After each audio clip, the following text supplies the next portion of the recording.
আসসালামু আলাইকুম। আজ সকালে সাভার সিআরপি হসপিটালে গিয়েছিলাম। ওখান থেকে এসে দুপুরে রান্না করে নিলাম। আজ দুপুরে আমি রান্না করেছি জালি দিয়ে ইলিশ মাছ, ইলিশ মাছের ভাজা, আলু, বেগুন, টমেটো দিয়ে ছোট চিংড়ি মাছ, মুরগির তরকারি আর ভাত।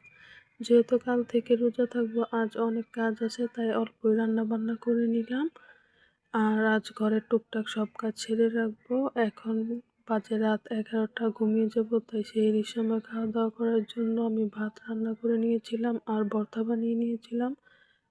কারণ আজ প্রথম রোজা, যদি সেই টাইমে না উঠতে পারি।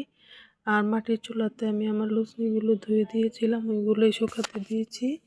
আর এই পাশে আমার ভাত হয়ে গেছে, এখন ভাত নামিয়ে নিব। ভাত নামিয়ে যে থালা বাসনগুলো ছিল বিকালের, ওইগুলো আমি ধুয়ে নিলাম।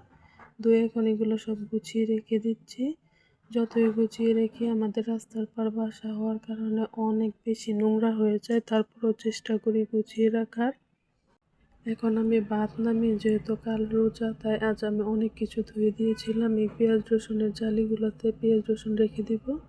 আর আমার ছেলেকে রাতে খাইয়ে ঘুম পাড়িয়ে দিয়েছিলাম। আর সেই সময় ওটা আমি আগে ব্রাশ করে বাকি যে থালা বাসন ছিল রাতের, ওইগুলো ধুয়ে নিয়েছি। এখন আমরা বসে যাচ্ছি সেহরি খাওয়ার জন্য।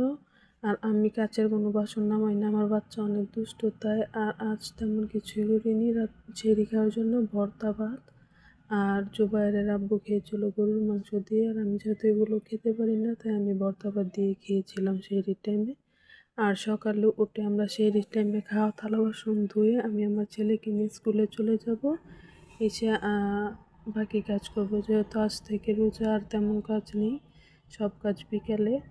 এখন আমি চলে যাব স্কুলে। আল্লাহ হাফেজ।